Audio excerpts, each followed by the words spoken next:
Greetings, everyone. Welcome to Film Recaps, the channel dedicated to providing you with the highlights of your favorite movies. In this episode, we're delving into Core Things, a film directed by Yorgos Lanthimos and written by Tony McNamara. Be sure to hit the like button, subscribe to our channel, and share your thoughts in the comments below.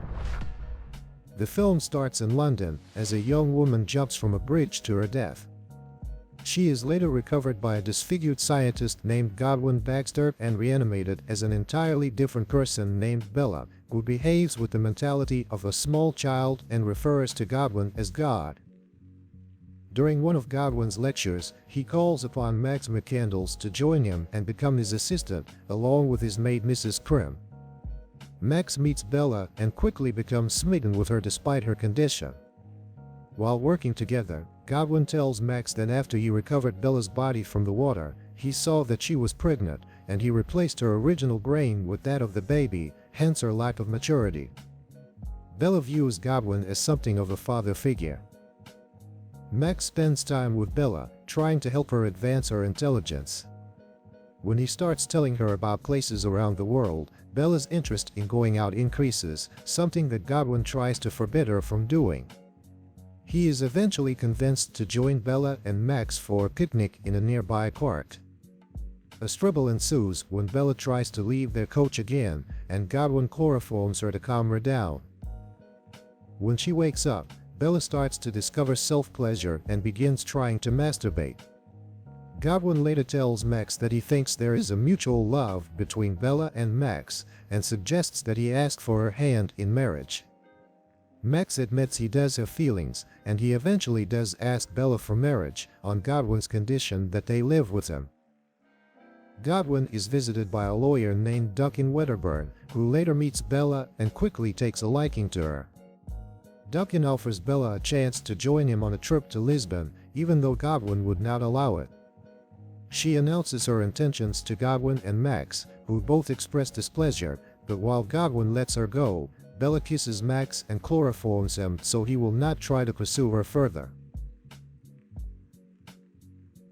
Bella and Duncan travel to Lisbon, where Bella enjoys new cultural experiences, as well as constant sex marathons with Duncan, which she calls furious jumping.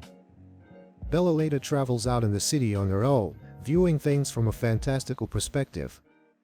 Duncan invites Bella to join him with other higher-class people, though she finds herself taking interests separate from his own. Bella engages in hyperactive dancing during one evening at dinner, which Duncan joins in. He then starts to fight another man who lays eyes on Bella. Back in London, Max notices Godwin is missing Bella in her absence, but he wants to continue his research without her.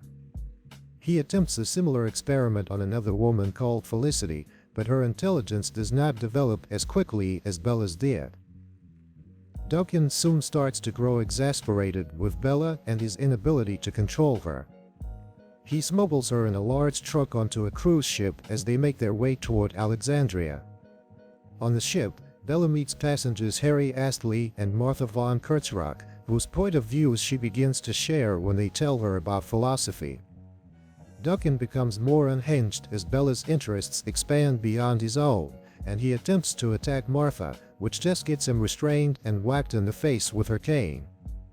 When they reach Alexandria, Harry shows Bella a group of lower-class people in the city, some dead in the streets, which horrifies her to the realities of the world and leads her to have a breakdown before Harry restrains her. Bella gathers Duncan's money and gives it to the crew of the ship for what she thinks is a generous donation. They simply pocket the money. With no funds left, Bella and Duncan are removed from the ship in Marseille, but she says goodbye to Harry first. The pair end up in Paris, where Bella comes upon a brothel and seeks employment and housing by Madame Swiney. Duncan becomes disgusted by Bella fornicating with multiple men, then becomes pissed when he learns she had emergency funds given to her by Godwin. Bella later befriends a fellow prostitute named Toinette, who introduces her to socialism and also engages in sexual activity with her. Duncan eventually has a breakdown and gets institutionalized. He writes to Godwin, who is falling heavily ill. He sends Max to visit Duncan, who tells him what Bella has been up to. She is brought back to Godwin's estate in London to see him again. After reuniting with Godwin and coming back to good terms with him, Bella and Max plan to proceed with getting properly married, him not caring about her recent sexual exploits. However, just as the ceremony is going underway, it is interrupted by General Alfie Blessington, who addresses Bella as his wife, Victoria. He says he has come to reclaim her and takes her away back to his home. Bella learns from Alfie that as Victoria, they would enjoy being cruel to the lower class, and that she claimed her baby was a great trouble to her. Bella realizes that she had committed suicide to get away from her horrible marriage. When she tries to leave, Alfie aims a gun at her and orders her to drink a chloroform-laced cocktail. She throws the drink in his face and causes Alfie to shoot himself in the foot before passing out. Bella returns to Godwin and lays in bed with him and Max as he dies peacefully. Bella is later shown continuing Godwin's research along with Max, Mrs. Prim, Felicity, and Toinette. Alfie has his brain swapped out with that of a goat, and Felicity's intelligence is growing. Bella spends the afternoon reading with a light smile on her face.